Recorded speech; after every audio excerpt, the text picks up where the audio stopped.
Guys, welcome into a panel we have coming your way right now. This is LVL Up, designing platforms for esports communities and professionals. Now, we all know esports is a buoyant industry, with both its B2B and B2C scenes growing very, very quickly. The session looks specifically at the existing platforms and those needed to support communities and professionals internationally, okay? LVL Up is a unique monthly networking experience bringing you insight into the world of gaming, esports, and emerging tech as well. It's presented by Esports Awards. My name's Adam Savage, as I mentioned. A bit about me, I work as a host predominantly in esports. I'm very lucky to work across the likes of FNCS the last year as a desk host and stage host, as well as the likes of ESL and other companies as well as predominantly stage hosts, but also working as caster analyst and all manner of things over the years, and producer too. So it's great to be here working with the Esports Awards again, a family that I feel very much a part of, and obviously so many familiar faces out here as well. Now, I think it's time that we meet our illustrious panel as well, so I'll welcome them all to the stage here. Would you please welcome Wouter Slijvers, CEO of XL Esports, Dan Bravato, President at 76 Capital Sports Advisory, Ev Rashupkin, CEO at Tundra Esports, Michael Ashford, CEO of Esports Awards. Let's give them a huge round of applause, come on! Come up. Lovely, lovely stuff.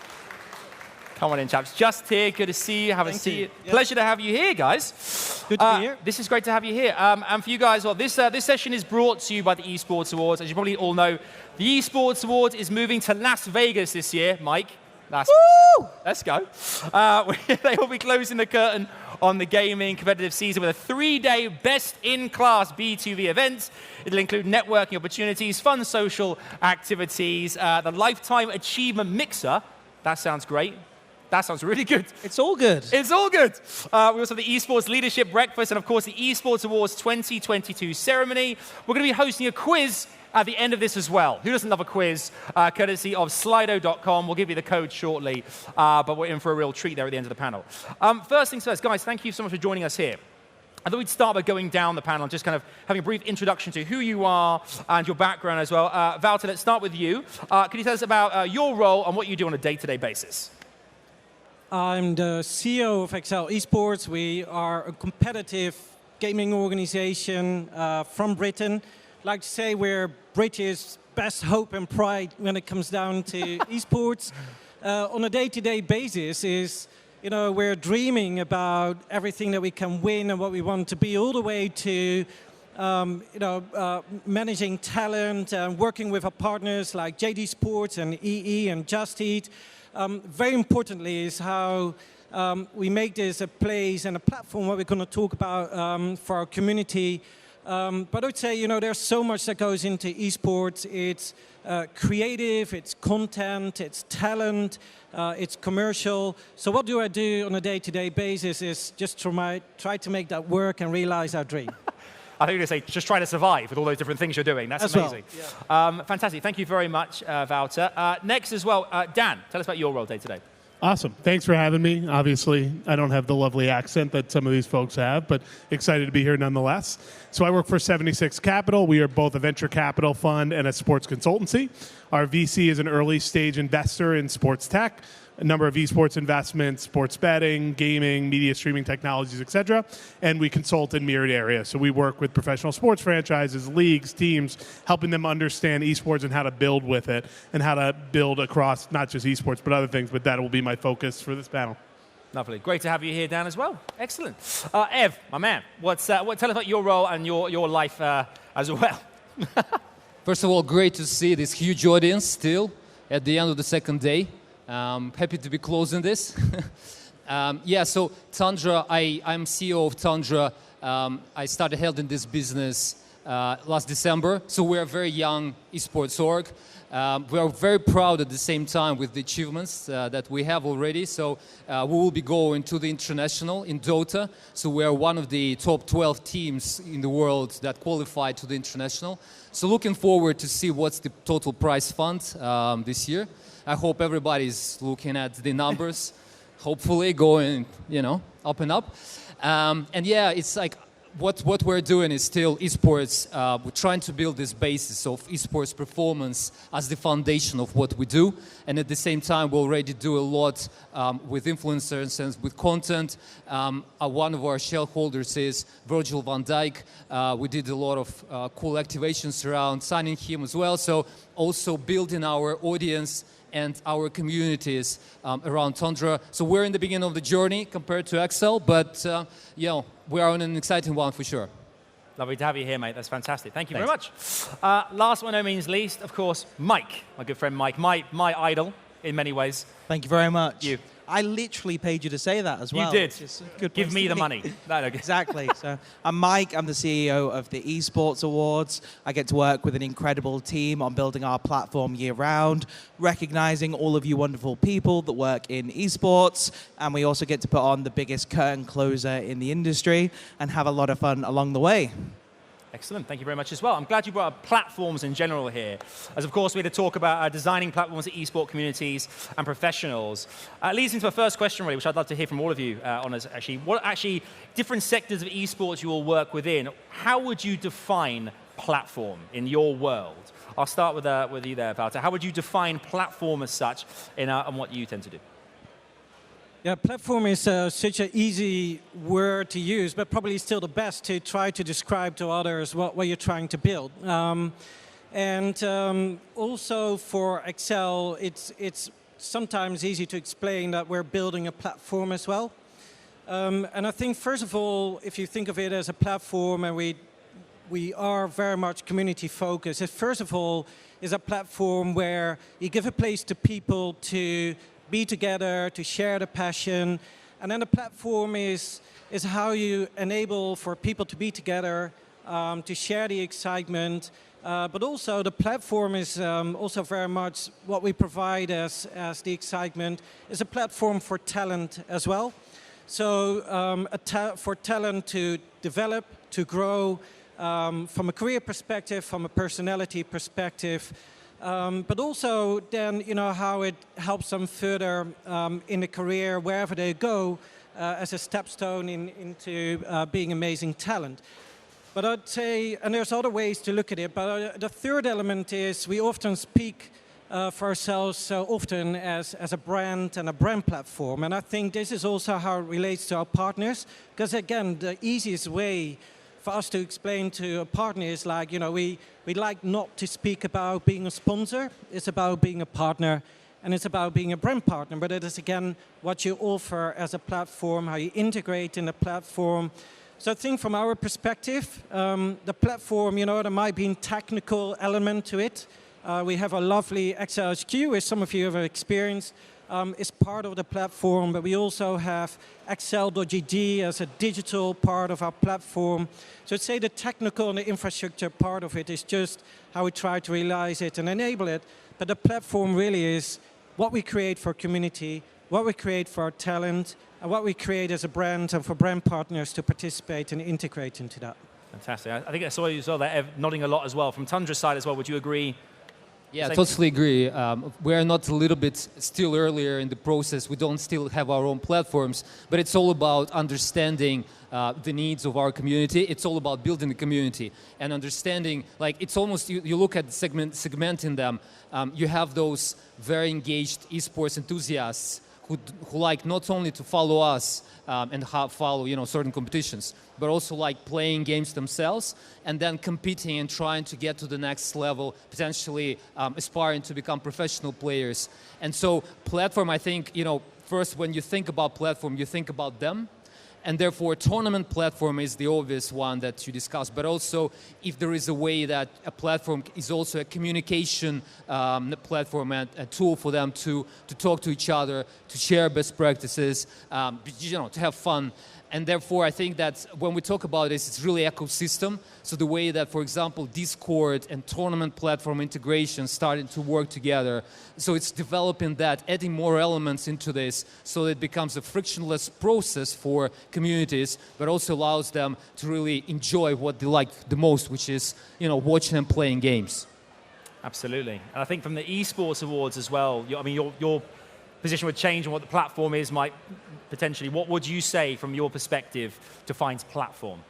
Yeah, I think ultimately when we look at it, it's elevation at the end of the day. It's being able to build up to something, right? We're on a stage now talking about Level Up, which is ultimately building platform. It's elevating. And for me, the Esports Awards is a really important one because when we were starting out, it was very much seen as an event. It was the Esports Awards event, whereas for me, it was always about growing it into a platform. It was about elevating it so that it elevates everything else. We spend a calendar year building up and recognizing and celebrating individuals, teams, brands, organizations, and creating genuine points for them all to interact, engage, and tell their stories in a strong and elegant manner effectively throughout the campaign. So that's how we've sort of built out the Esports Awards. So I always say it's not an event at this stage, it's a platform. And realistically from there, we have a responsibility on how we use that platform, who we elevate, who we bring on the journey, and who we allow to tell their stories through it. Fantastic, yeah. I completely agree. I think that's the platform in general. I guess it's important to build them around esports. I mean, what would your perspective be as well in that realm of platform? How would you see it kind of, provides tools to help maintain growth? What would you say from your point of view as well? Yeah, I mean, I think I have a very different perspective than these guys, obviously, coming from the team and property side. And I think, frankly, they have a much harder job than I do because I get to look at platforms and say we should invest or not invest. I don't have to build them. Or with our brand clients, like, for example, Leukemia Lymphoma Society, we partnered with Mike's group and saw an opportunity with the platform he was building. The reach it had, the different demographics, the agnostic nature of it with the different titles was really valuable for us. And so for us, from the investment side and the brand side, when we're representing our clients, it's what does the platform look like? Who are the people utilizing it? Because I think one of the things esports does is it segments very heavily, right? Are you a League player? Are you an Overwatch player? Are you a CDL COD player?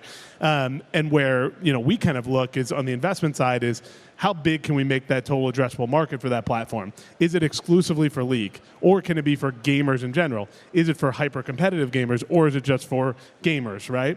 And so looking at platforms from that perspective is really important for us, again, both from an investment standpoint, because the more people who could potentially use it, the more people will pay for it or monetize it. It's beneficial for us. Simultaneously, on the client side, when we're looking at brands, what does the platform stand for? Does this brand work with Red Blood Games or not? Can we find a platform that has no Red Blood games or has exclusively or whatever you're looking for? So I'd say for us, it's much easier than what these guys have to do and actually build it, but it's still a fun challenge for us, certainly. I mean, changes to the ecosystem as well. I'll come to you, Walter. How have they impacted esports platforms? The changes to these ecosystems. What will be from your point of view? Well, I think a little bit to, as I said, like you try to be agnostic in a way, and you also try to position yourself that change can be a challenge and an opportunity, which is sort of the open door answer, but I'll get to that. I think if I really take it more from an ecosystem perspective, then I think the team and the brand has an immensely important role, number one, to bring the fandom for what is in the games. Like, you can play the games, you have the talent, etc. But I think the narrative of the ups and downs of the teams and the challenges is what we do. I think a lot of this is also the continuity. So I think the platform is there to provide whatever is there as a title or competition at the moment, is that we will be there where the fans want to be and the talent wants to be.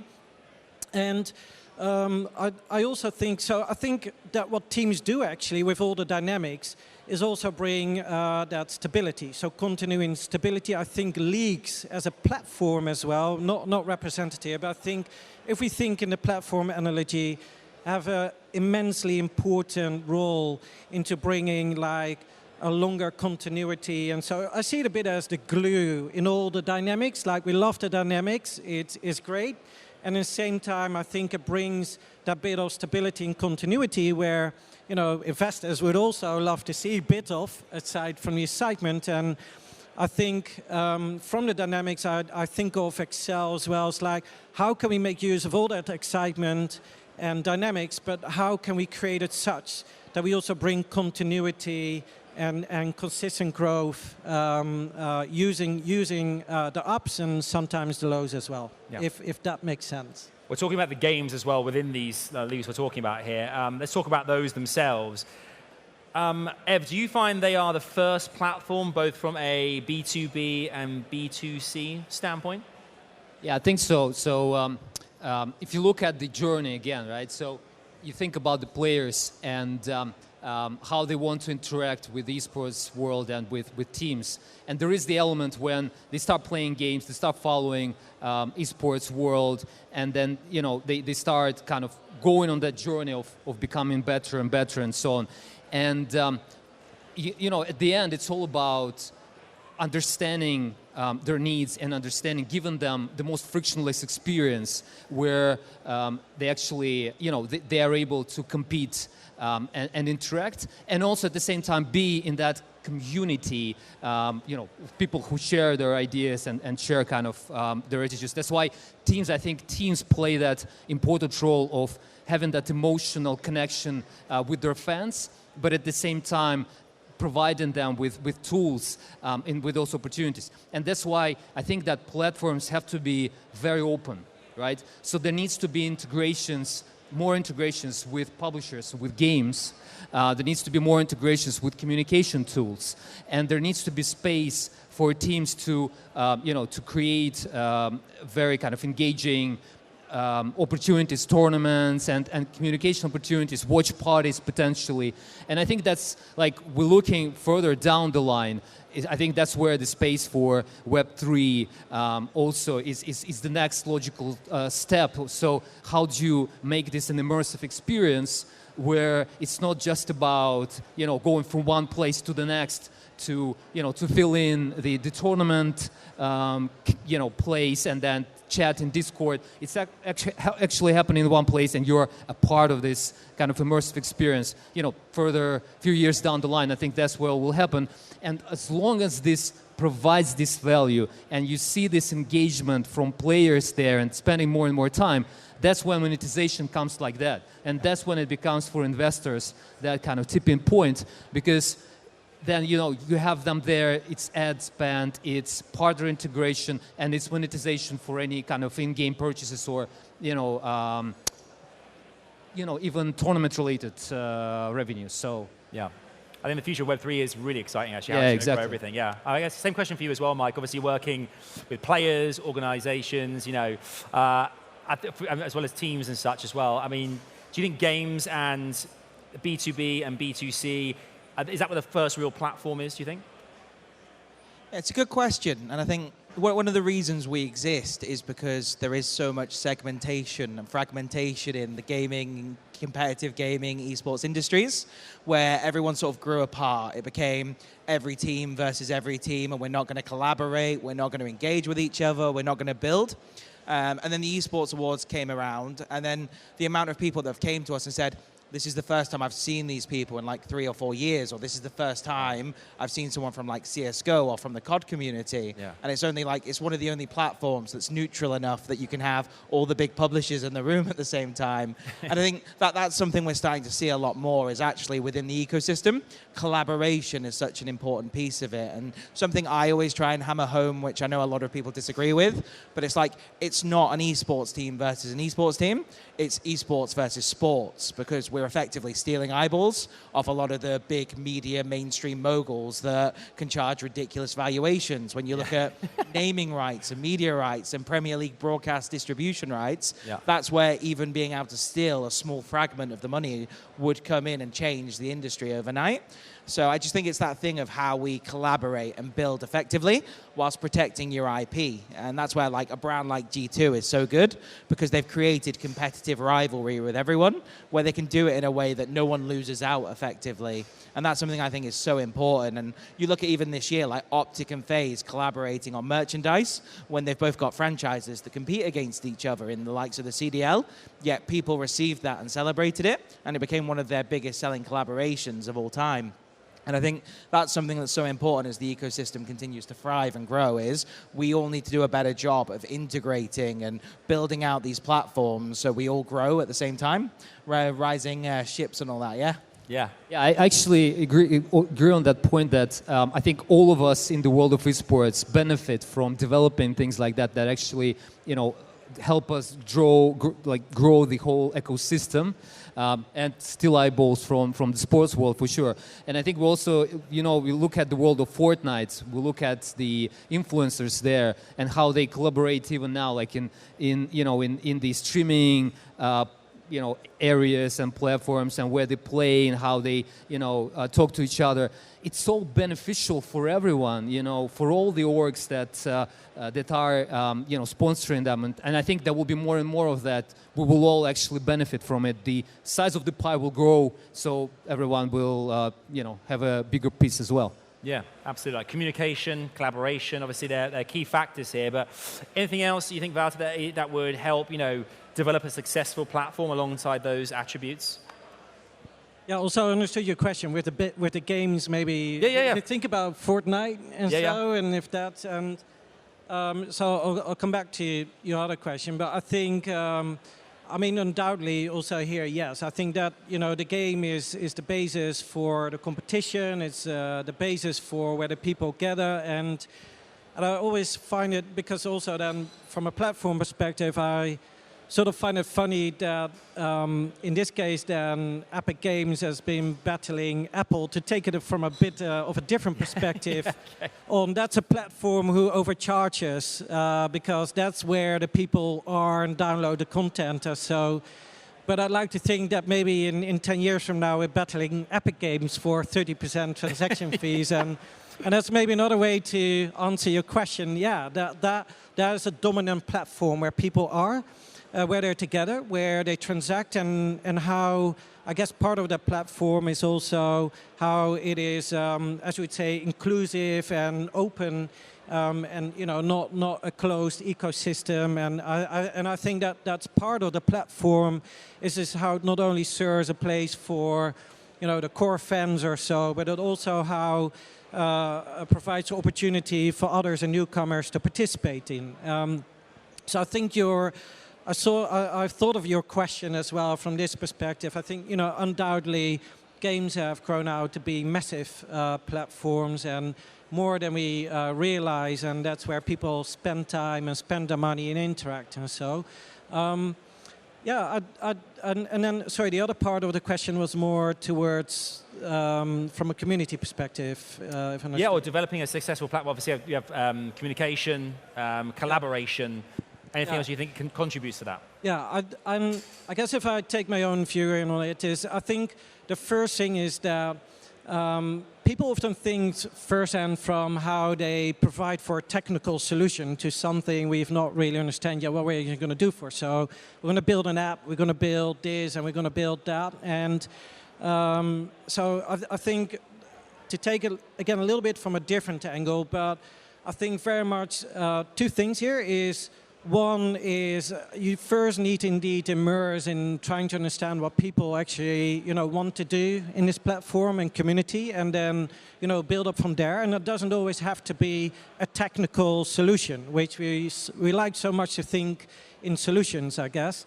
But it's more first to help with the experience and see what people want to do, and then see what fits best. And I think. Yeah, actually, that's all what I have to think about it. Yeah. Your original point about... I just say, I guess what I'm saying is, platform is not necessarily a technical ability to achieve something. Yeah, I think it's a great point you make about games as well. Like you mentioned, like Fortnite, Valorant, League. A lot of games that are free to play essentially are really drawing in such a huge player base, and that seems to generate a lot of revenue as well, which is really interesting. We've only got a couple of minutes left. Challenges to overcome. I'll start with you first, Dan. From a platform perspective, what are the challenges in your eyes as well? Yeah, I mean, I'll sit here on my ivory tower and tell you guys what I see, but I won't solve for it. I think kind of to sum up a lot of the things that have been discussed on the panel, I think one of the biggest issues is synergy in the space. I mean, not to use a buzzword, but when you think about a new title being released, right, how does that title garner popularity? Yes, the publishers will spend money to market it, but realistically, it's the community playing it and the influencers, whether that be teams, whether that be just content creators, etc., talking about the game, playing the game, that then incentivizes that community to say, oh, if my favorite streamer from 100 Thieves, from wherever, and I'm going to use US orgs just because that's my expertise, no offense to you guys, is doing it, I got to play that game. And so in order for the publishers to be successful, they need to support the creators and teams who then need to support and galvanize the individual players as well as with their marketing spend. And I think right now there's a lot of fragmentation in the space in the sense that, oh, we're a startup esports group that does this, or we're a team that does this, or we're a publisher that makes millions of dollars and we don't care about our teams and our creators. And once that whole world kind of works together and realizes that they can't exist without one another, I think you're going to see this amazing synergy in the space that's going to make everyone successful, because one of the struggles, and I know these guys know it firsthand, is monetization in the space, which we've had countless panels on, but really understanding that the publishers can't exist without the creators, the community, and the teams, creators, publishers, community can't exist without the publisher. So once that all gets sorted out, which will take time, and right, I can point that out, but I don't have a solution for it, I think you're going to see a much healthier, balanced ecosystem rather than publishers making billions of dollars and Twitch and YouTube making billions and billions of dollars and everyone else suffering. But that whole collaboration needs to come into fruition. Love that. Great answer. Thank you very much, Dan. We've got time for some audience questions as well. Yes. Gentlemen. Hi, my name is Dan. I'm from Gangster, a competitive gaming platform that kind of leans into what you said, conjoining all the parts of because it all leads to one another, kind of the steps. From my experience, a lot of the advancement does depend on publishers themselves and their openness. I think we saw a lot of success, like the most successful esports titles today started as mods for games. So we have like Dota, Counter-Strike, Apex and stuff, all the PUBG started as mods to games. How much does a publisher needs to open up in terms of like external tools, not necessarily inside the game, but like APIs, to let the community, because in the end the community knows what it wants. Like you said, the real people who know what they want are the gamers or the teams, the people that actually play. So how can it be advanced to a point where it's beneficial for the publishers themselves, for the other, like the community, to enhance their game, their product, their ecosystem? Who wants to take that? Anyone take it? I can give my 2 cents real quick. I mean, I don't want to point a finger at the publishers, but I think the ball's mostly in their court. You know, when you think about, you know, API access, right? Some of these publishers grant it, some don't. You know, for example, CSGO is notoriously open and anyone can host a CSGO event. Very different for Activision Blizzard, very different for Riot. And I think when you think about the grassroots level, you know, if I want to host a tournament for X game at my location, let's say I have a brick and mortar esports facility, I may not necessarily be able to do that unless I have publisher permission and publisher access. And I think that limits the creativity in the space. And, you know, and these guys can speak to it on the league franchise side too. Like, you know, they become a marketing vehicle for publishers by having a franchise. And I don't want to say anything that you guys, well, maybe I'll say something you can't say. You guys may be footing the bill for that marketing expense, and what are you getting back from it? And so I think the publishers hold the key to a lot of this. And, you know, some of them are great and some of them aren't as great at this, but I think they hold the key. So it's more in their court than anyone else's, in my opinion. Yeah, just add a couple of points. I think like I'm coming from a digital marketing background as well. So I think that all the best platforms are open platforms. Right? So it means like in this case as well, we are seeing first steps of publishers opening up. You know, for example, you have third parties supplying guides, right? So it's an open API that Valve allows. Now, I think that they need to think wider as well. So one thing is improving your game and participating in the ranking place. And next thing is actually being able to integrate tournament platforms into the game, right? And communication platforms into the game, and be able to share with the community more, so you get more engagement and allow teams to be at the core of this kind of development. And then again, the more teams get value out of this whole ecosystem, the more investments teams get to make this more attractive for players and get more emotional engagement in the end. And again, like growing the pie for everyone. I think that's the whole kind of, that's the big thing. It's really growing the pie for everyone. Thank you for your question. Ahead of wrapping for a quiz very shortly, Mike, any last words, anything you can add before we wrap the panel here at all? No, I think I'd just like to finish by obviously saying thank you to the whole Esports Insider team for putting on this event. I think everyone's really enjoyed it. Can we get a little clap going? Woo! I won't follow Anthony Joshua and try and get a hip hip hooray. So. You got to plug the Esports Awards. Tune in and show up. That's right. Guys, thank you all so much. Thank you very much as well for the question and for being part of this as well. The quiz is coming your way. But for now, a huge round of applause to Wouter Slijpers, CEO of XL Esports, Dan Bravato, President of 76 Capital Sports Advisory, Everett Shupkin, CEO at Tundra Esports, and Mike Ashford, CEO of the Esports Awards. Big round of applause. Thank you very much, fellas. It's been a pleasure. Thank you so much.